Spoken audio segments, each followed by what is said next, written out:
Hi everyone, welcome to our Canvas course titled Rhetorical Devices, Opening the Door to Persuasion.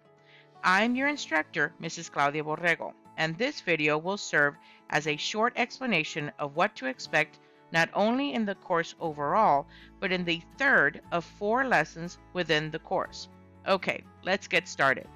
First, be sure to read the information in the home, syllabus, and Welcome Start Here pages. Feel free to pause the video right now and come back to it afterwards if you need to finish reading that information.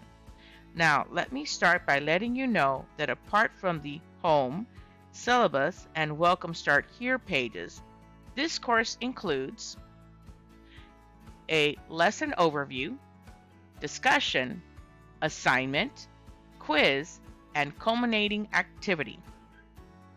In each of the 4 module lesson overviews, you will find a section labeled Introduction, which gives you a basic rundown of what you will need to learn in that module in order to complete it.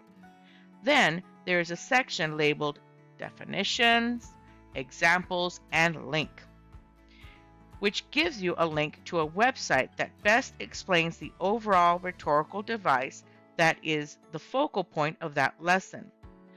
2 separate sections follow that one, each one labeled with the name of the 2 examples I chose for that particular rhetorical device.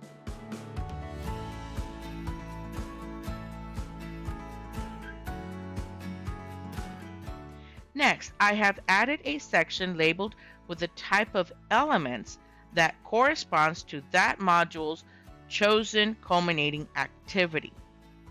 For example, if you remember the first module, your culminating activity was to write a short story. Therefore, you saw a section labeled Story Elements. Here, that section is followed by a section labeled Culminating Activity Mentor Text. The purpose of this section is to share with you a good example of what your culminating activity can look like once you apply all of the knowledge you learn in the module to a creation of your own. Last but not least, you will find a section at the bottom of the page that is hyperlinked to both a class blog and my email address. This section serves 2 purposes. First, it gives you the opportunity to connect with your fellow classmates while you are working on completing each of the 4 modules. Students are encouraged to click on the image that says Ask a Peer to link to the class blog and basically chat informally with other classmates about the information you are learning in the lesson overview. However, while this is meant to be an informal gathering place to ask each other questions and clear up any concerns you may have about the work involved, it is being monitored, so please keep your comments strictly to the course material. The second purpose of this section is to give you the opportunity to reach out to me, your instructor, with any questions or concerns that cannot be easily answered by your peers.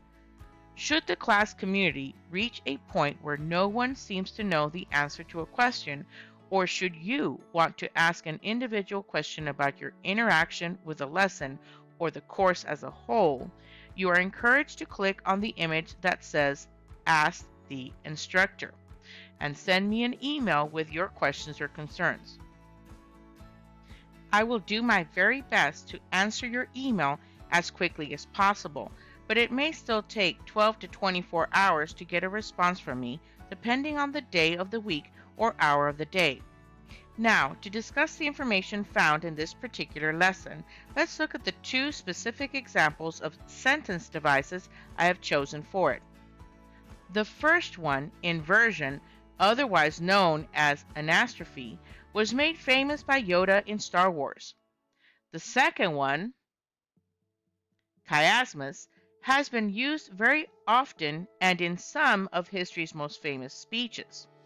Each of the sections gives you helpful links to websites that specifically explain and give examples of either inversion or chiasmus. You will need to click on the images I have provided to be redirected to the individual websites, and then you should read all of the information that each of the sites contains about that particular rhetorical device. Reading and understanding the information these websites contain will help you respond to the discussion question, complete the lesson's assignment, answer the questions in the quiz, and create your own example of an essay that incorporates both inversion and chiasmus in the culminating activity. Now that we have discussed what to expect not only in this module but the information in the course as a whole, you may begin working your way through it by reading all of the information found in this lesson overview. Don't forget to click on the Next button at the bottom right-hand side of this page to be directed to the next one, and then simply complete each task in the order that it appears in the module. I hope that each of you find the modules interesting and that you enjoy your learning experience. Good luck!